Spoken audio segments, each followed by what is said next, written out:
வணக்கம்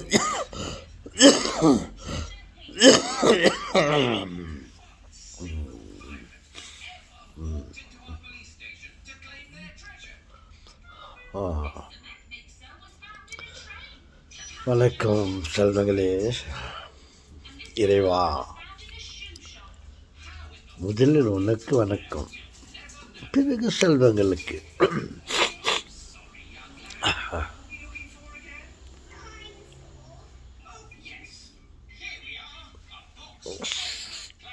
செல்வங்களே, என்ன தாத்தா பாருங்கள், மனிதராய் பிறந்த பிறகு, ஒரு உயிரினமாக பிறந்த பிறகு, அது மனித இனமாக இருக்கலாம்,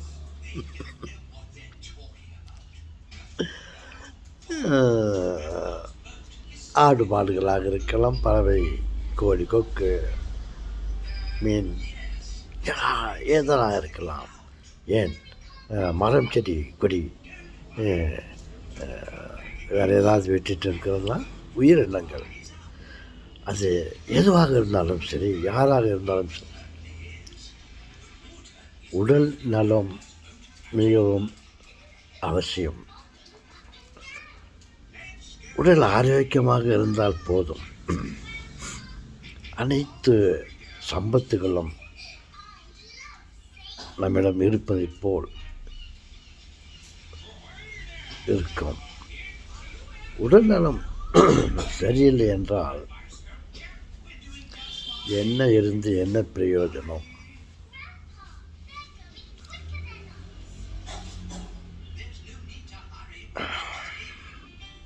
நாம் கடவுளிடம்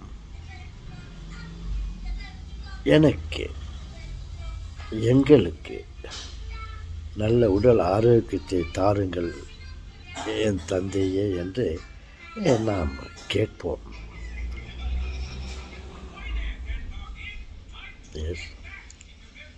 எத்தனை கோடி பணம் இருந்தாலும் நிம்மதி வேண்டும் என்று சொல்வார்கள்.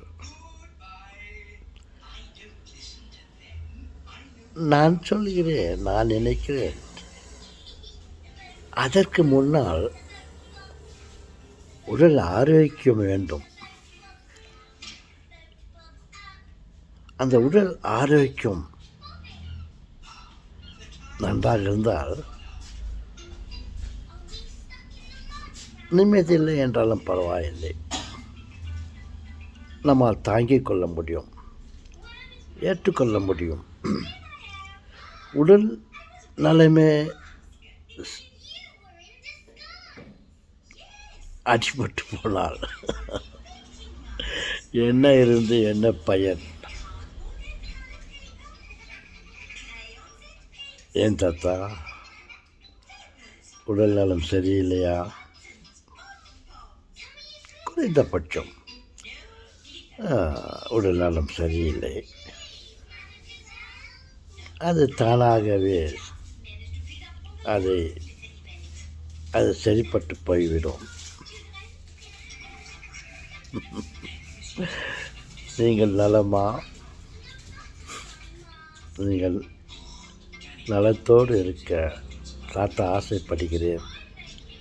ஏனென்றால் பாருங்கள், நான் நலம் குறைந்து இருக்கிறேன், உடல் நலம் சரியாமல் இருக்கேன். அப்போது உடல் நலத்தை பற்றி என்னால் புரிந்து கொள்ள முடிகிறது. யாருக்கும் இந்த நிலை இருக்கக்கூடாது, எல்லோரும் நன்றாக இருக்க வேண்டும் என்று ஆசைப்படுகிறேன். கவலைப்படுவதற்கு ஒன்றுமில்லை, குறைந்தபட்சம் கோல்டு, காஃப் இவைகள் தான். இருந்தாலும் அது மனிதனை ஆரோக்கியமாக இருக்க விடுவதில்லை. ஓகே செல்வங்களே, மனுஷனுக்கு அவசியம் என்ன? உடல் ஆரோக்கியம், உடல் நலம். அதை கொடுத்தாலே போதும். அதற்கு பிறகு தான் உணவு,